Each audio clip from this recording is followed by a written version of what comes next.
your perfect day? You could do anything you want. What is it? And I challenged this female photographer. I said, what's your perfect day? She says, well, what do you mean? I said, well, if you could do anything, what would it be? She goes, well, what do you mean? I said, well, this Saturday, and if you had no weddings to shoot, what would you do? Well, I'd wake up at 6 o'clock in the morning. I said, 6 in the morning on your perfect day? Really? I said, no, literally, if you could do anything. She goes, I'd sleep in. I go, to what time? She goes, 10. She started describing her perfect day. Then I said to her, so when's the last time you've had your perfect day? She thinks, she looks. She starts bawling profusely. She was weeping, sobbing. She says, I can't remember. I have no idea.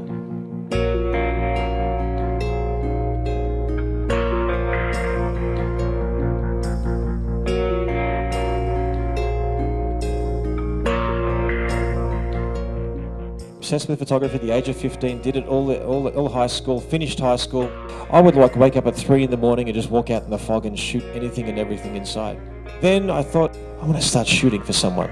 So I approached a very prominent studio at the time and knocked on the door, walked in. I said, hey, I'm Jerry, I love photography, I'd love to assist you, and I don't want to get paid, just I want to hold bags.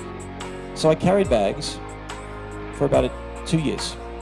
And finally, I got my first coverage. Hey, you can do the cutting of the cake at this wedding.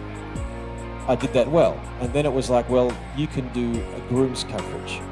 I did that well. Then you can do the bride's coverage. Then you can do the full reception.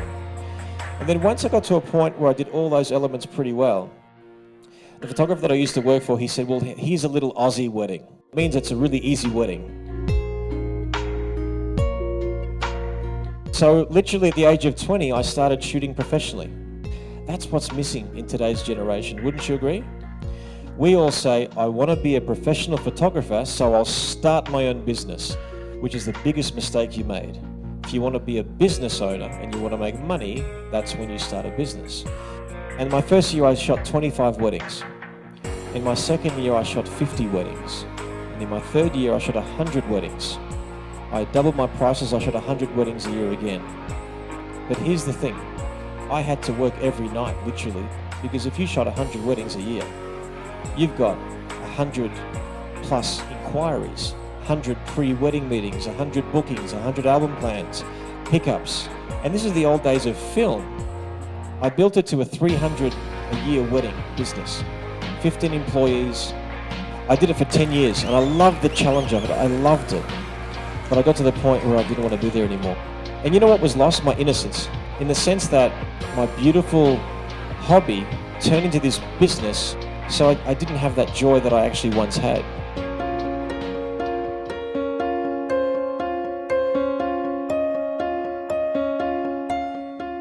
So part of my decision to actually sell the big company, Excite, was to actually simplify my life. And we blur the line between looking after our families and looking after our businesses, which makes us money, which gives us choices, which helps our lifestyle. This is the problem with us photographers. You know what we do?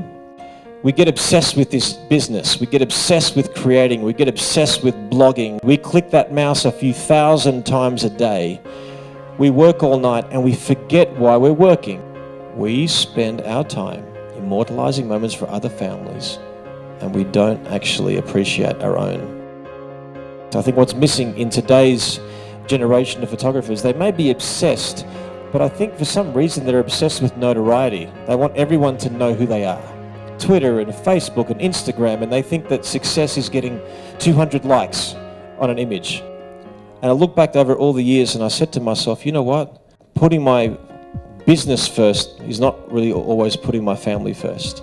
If you can learn from my experiences, and I'm sure you have many of your own, I'm saying to you is do not use what you do for a living to sabotage your happiness.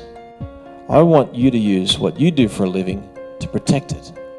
We put a date in our happiness. As in, if I say, oh, how are you?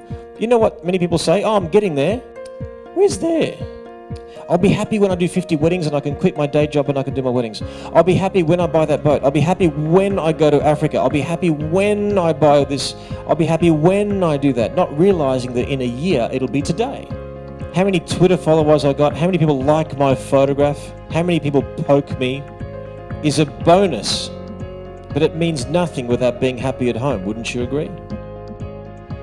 Melissa, she started distributing my products in the US. We broke up on the exact same day. He broke up with Melissa, I broke up with my former wife from different parts of the world.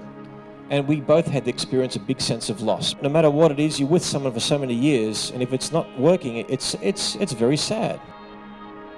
So there we are at dinner for the first time properly, when we finally exhale after all the madness.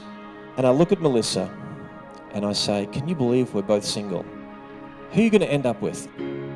So Melissa's just describing her perfect man.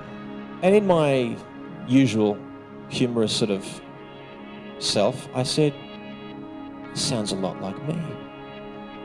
She went red. She finally composes herself and she looks at me and she says, who's your perfect woman? I looked at her and I described every part of her physically.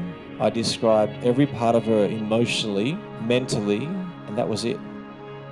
Whether you believe in God, Buddha, karma, destiny, whatever it may be, all I know is, at least in my experience, you get what you deserve in this life.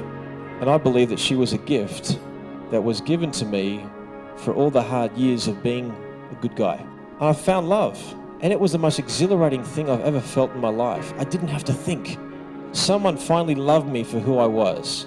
Literally within about 6 months, I proposed, and we got married only a few months later.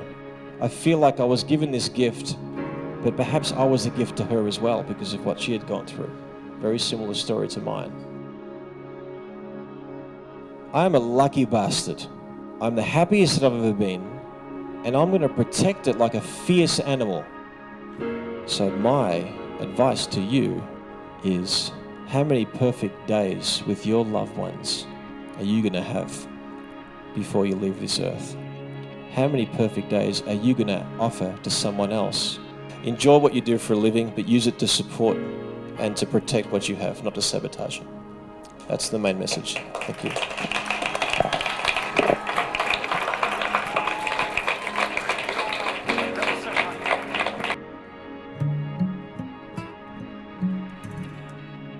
I wanna make you laugh, scratch your back. I wanna hold up your arms, make you feel like that.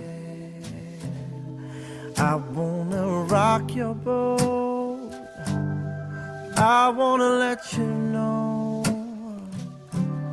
something's come over me. Something's coming over me, over me.